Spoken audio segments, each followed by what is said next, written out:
guys, Assalamualaikum warahmatullahi wabarakatuh. Perkenalkan, nama saya Firahmatika Ramadhani Cengkutangkuman dari Fakultas Ekonomi dan Bisnis Program Studi Akuntansi. Terima kasih kepada Bapak Suwito selaku dosen pengampu mata kuliah hari ini. Di sini saya akan menjelaskan materi tentang teori keuangan dan perbankan syariah, prinsip dan praktik sistem ekonomi syariah. Jadi, keuangan dan perbankan syariah merupakan sistem keuangan yang berlandaskan prinsip-prinsip Islam, bertujuan untuk menciptakan keadilan, transparansi, dan kesejahteraan ekonomi tanpa praktik riba, gharar, dan masyir. Selanjutnya saya akan membahas prinsip dasar keuangan syariah. Yang pertama yaitu larangan riba atau bunga. Riba adalah tambahan atau kelebihan yang disyaratkan dalam transaksi pinjam-meminjam uang. Dianggap tidak adil di mana satu pihak mendapatkan keuntungan tanpa menanggung risiko sedangkan pihak lain bisa dirugikan. Dalam sistem keuangan syariah, keuntungan hanya boleh diperoleh melalui aktivitas usaha nyata, bukan dari bunga pinjaman. Contohnya seperti bank syariah mengganti sistem bunga dengan akad bagi hasil seperti mudharabah dan musyarakah.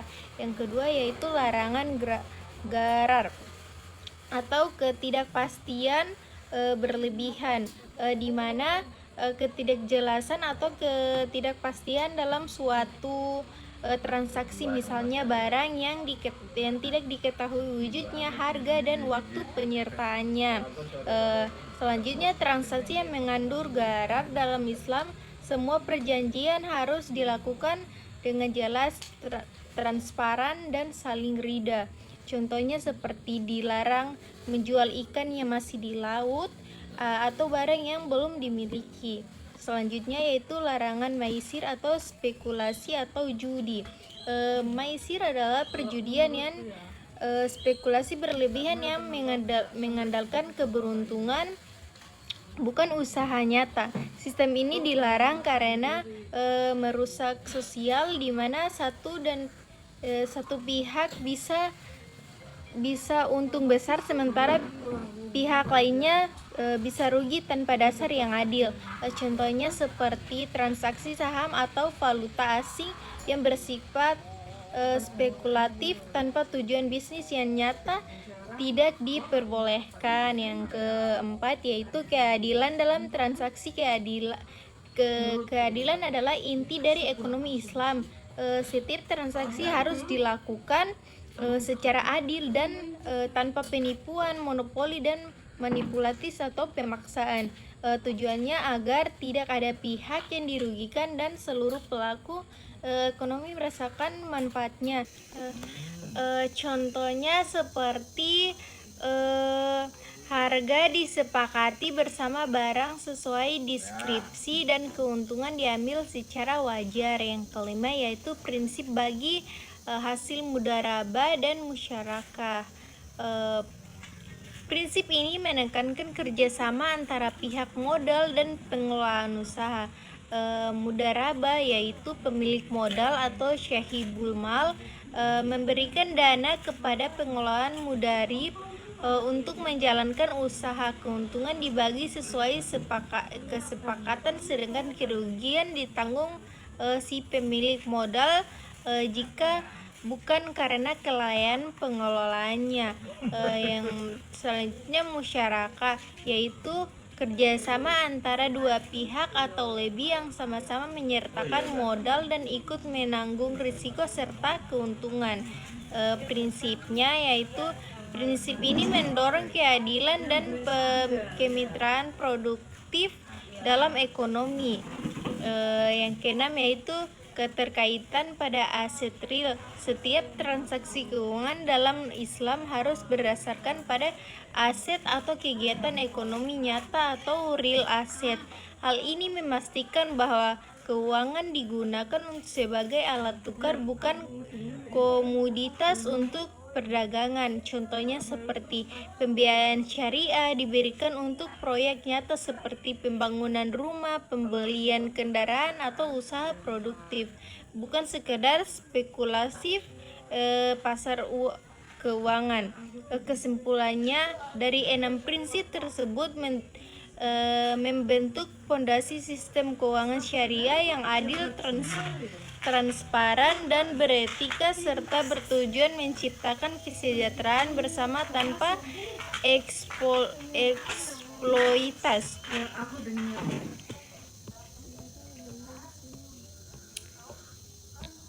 Selanjutnya, peran bank syariah.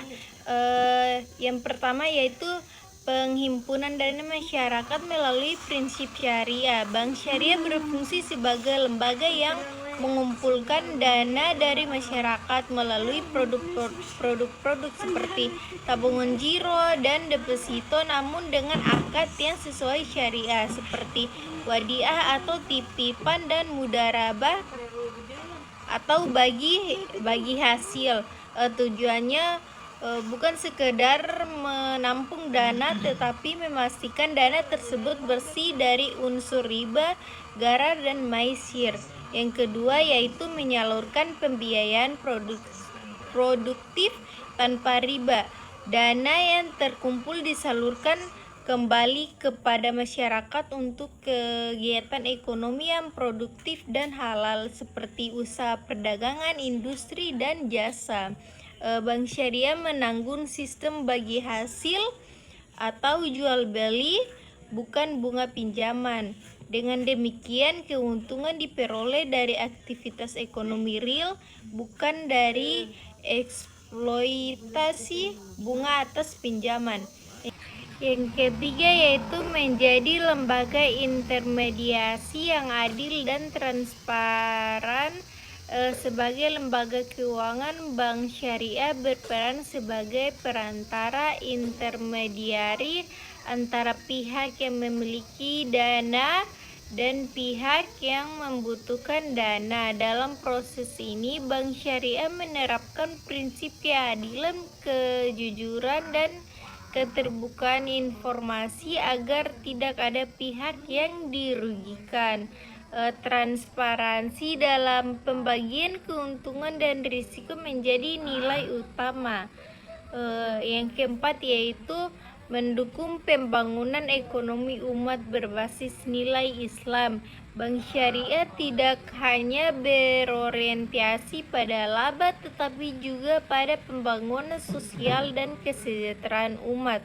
Melalui pembiayaan usaha kecil, program zakat, infak, dan sedekah, bank syariah berkontribusi dalam mengurangi kemiskinan dan memperkuat ekonomi umat.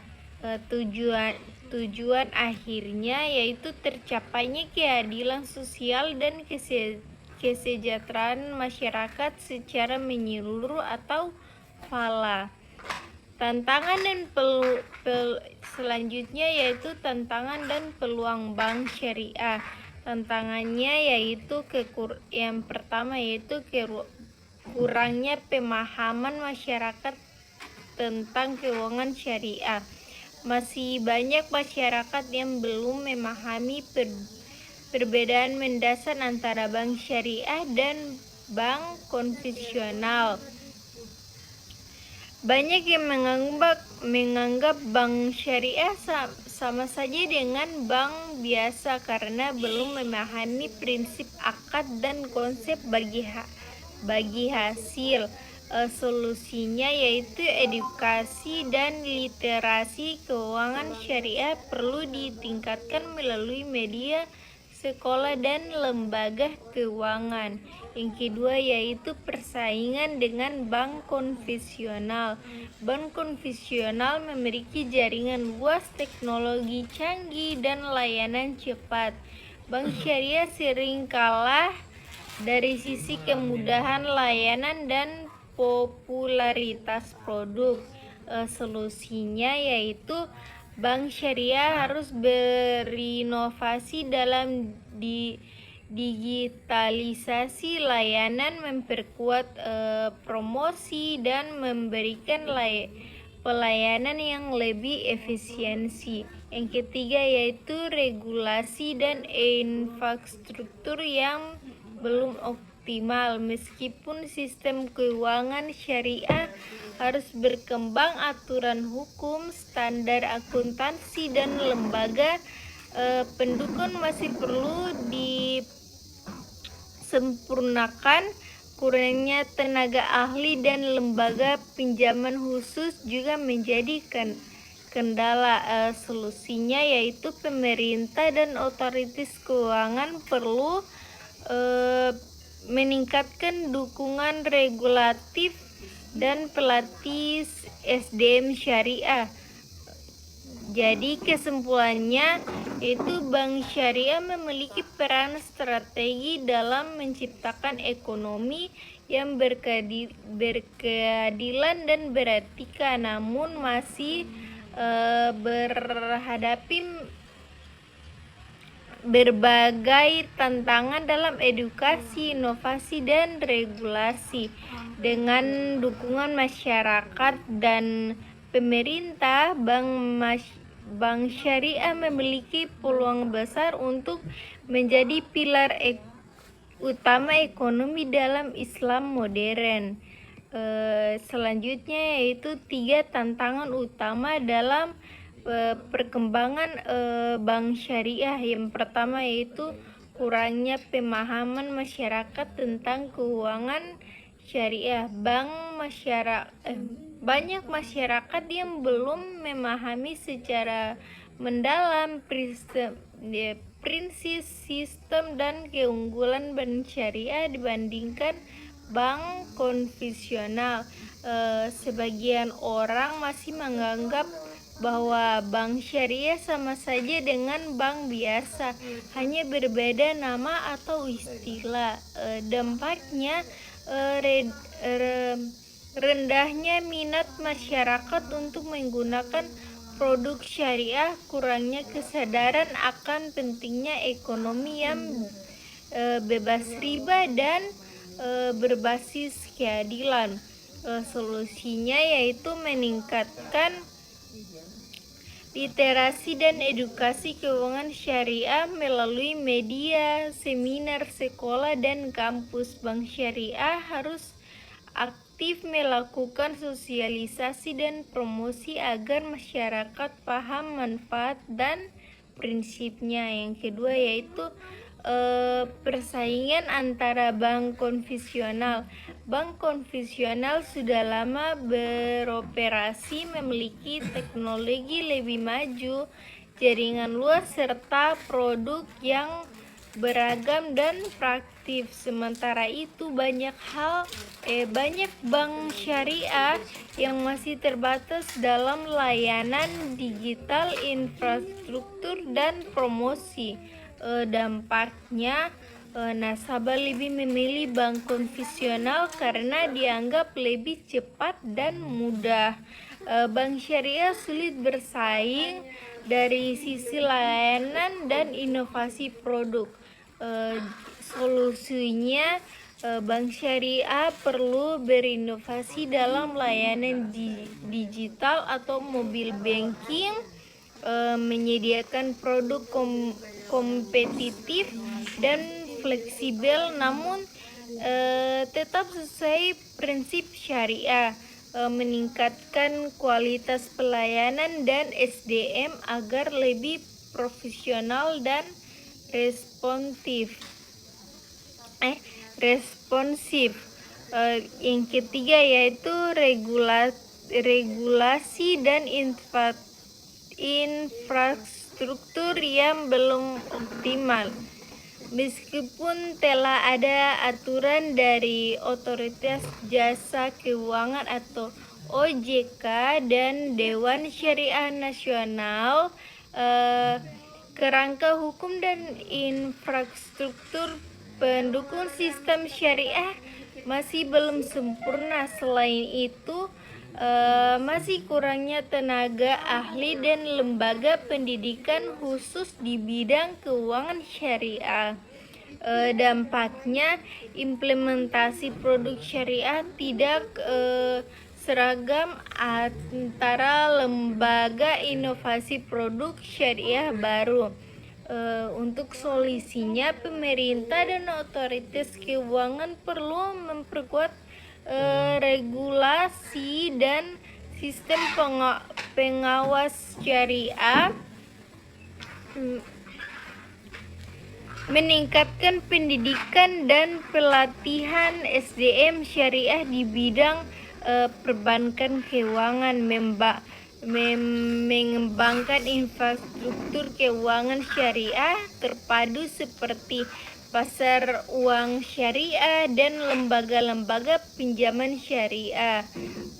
Kesimpulannya, dari 3 tantangan utama, minimnya pemahaman masyarakat, persaingan ketat dengan bank konvensional, serta regulasi dan infrastruktur yang belum optimal masih menjadi potensi menjadi pilar utama ekonomi Islam modern yang adil dan berkelanjutan.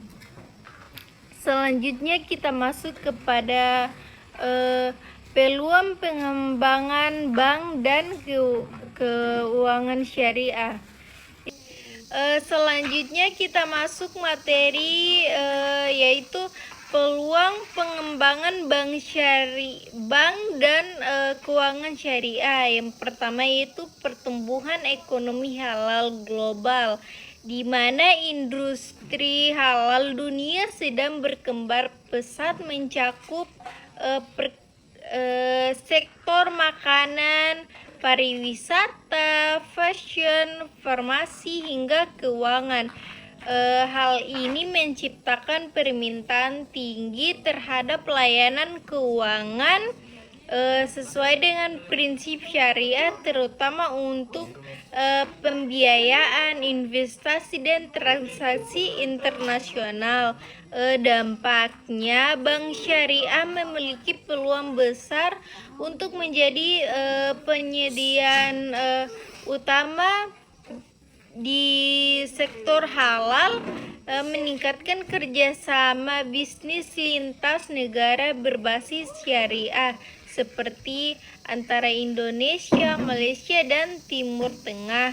Contohnya yaitu pembiayaan industri halal seperti makanan, kosmetik,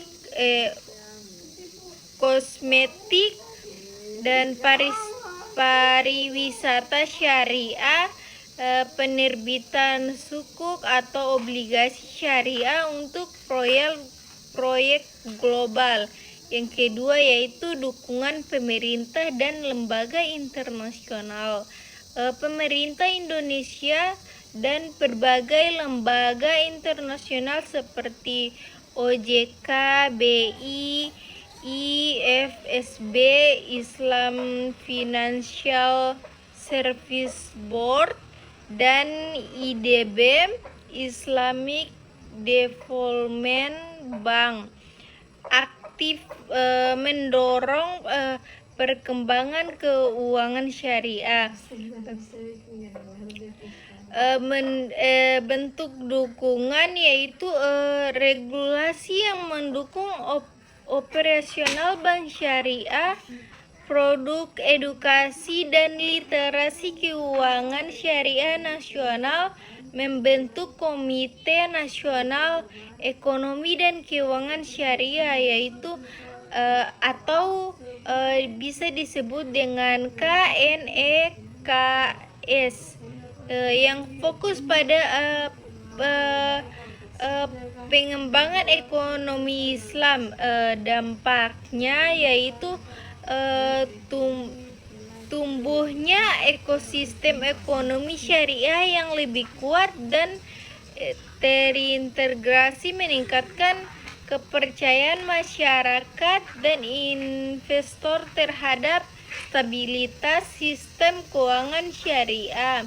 Yang ketiga yaitu meningkatkan kesadaran umat terhadap sistem ekonomi Islam. Semakin banyak masyarakat Muslim yang memahami pentingnya menjalankan aktivitas ekonomi berdasarkan nilai-nilai Islam seperti keadilan, kejujuran, dan larangan riba. Kesadaran ini mendorong peralihan dari sistem konvensional ke sistem syariah.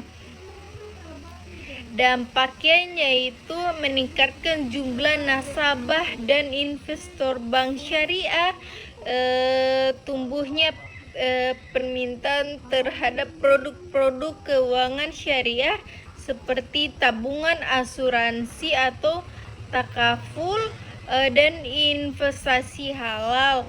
Contohnya seperti generasi muda mulai membeli bank syariah untuk tabungan dan pembiayaan usaha. Banyak perusahaan menerbitkan sukuk untuk menarik investor Muslim. Jadi, ketiga peluang ini menunjukkan bahwa bank dan keuangan syariah memiliki masa depan yang cerah dengan memanfaatkan pertumbuhan ekonomi halal, dukungan pemerintah, dan kesadaran masyarakat Muslim. Sistem keuangan syariah dapat berkembang menjadi pilar utama ekonomi nasional dan global yang adil dan beretika dan berkelanjutan. Baik, itu saja materi dari saya. Lebih dan kurangnya saya mohon maaf. Wabillahi taufik wal hidayah. Wassalamualaikum warahmatullahi wabarakatuh. Dadah guys.